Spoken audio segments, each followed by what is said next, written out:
네, 여러분 안녕하십니까.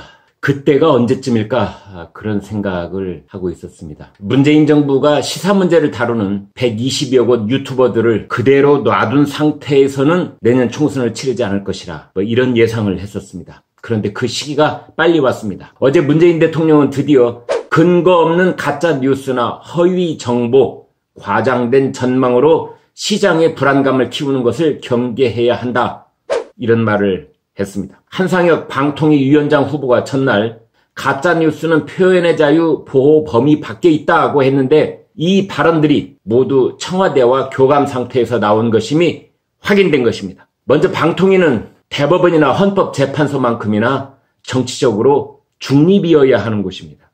방통위는 정권의 이념이나 코드와 전혀 관계없는 곳이어야 합니다. 그런데 대통령과 방통위 위원장 후보가 아주 대놓고 노골적으로 코드를 맞추고 있습니다. 한국당 같은 야당은 이 점을 적극적으로 비판해야 합니다.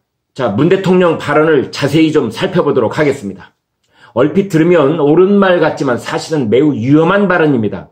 문 대통령은 근거 없는 가짜뉴스란 표현을 했는데 근거가 있다, 없다. 자, 이것을 누가 판단하게 될까요? 청와대, 정부, 방통위 이런 집권의 칼자루들이 판단하게 될 것입니다. 문 대통령의 지적대로 여러 조치가 마련된다면 앞으로 합리적인 의심은 설 자리가 없어질 전망입니다. 문 대통령은 또 이 과장된 전망 이런 지적을 했습니다. 이 대목에서 솔직히 너무 걱정이 됩니다. 어떤 나라든 인간의 언어 생활은 많은 경우 과장법이라는 수사법에 기대고 있습니다. 예를 들어서 주식시장이 급락해서 투자자들은 간이 콩알만해졌다. 공매도 세력들만 배가 터지게 먹었을 것이다. 특히 개미 투자가들은 눈앞이 캄캄해졌다. 이게 다 과장법입니다.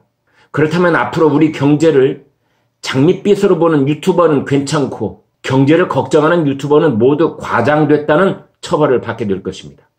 문 대통령은 시장의 불안감을 키우는 것을 경계해야 한다고 했는데 참 이 말도 문제적인 발언입니다. 세계적인 경제 석학들도 낙관파가 있고 비관파가 있습니다. 닥터 둠 다들 기억나시죠? 바로 누리엘 루비니 뉴욕대 경영대학원 교수입니다.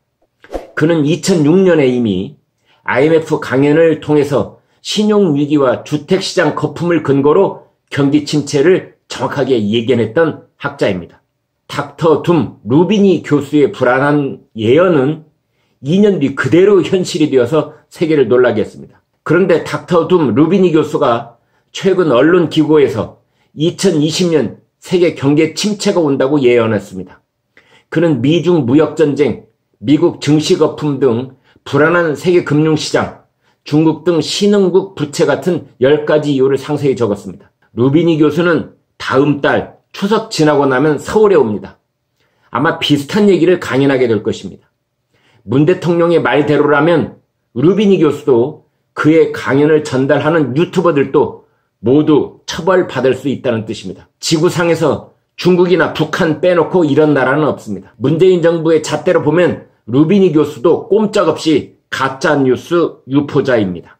동아일보는 일면 머릿기사에서 청와대는 특히 이런 가짜뉴스들이 보수 성향의 유튜버들을 통해 확산되고 국민 여론에 영향을 미친다고 인식하고 있다 이렇게 보도를 했습니다.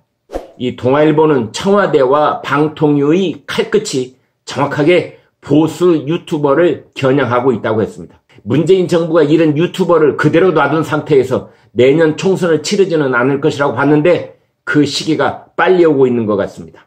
방통위는 아마 후속 조치를 바로 취할 것입니다. 유튜버를 운영하고 있는 구글 코리아를 정보관련법으로 압박하는 방법이 있습니다. 막대한 과징금을 부과하는 방법도 있습니다.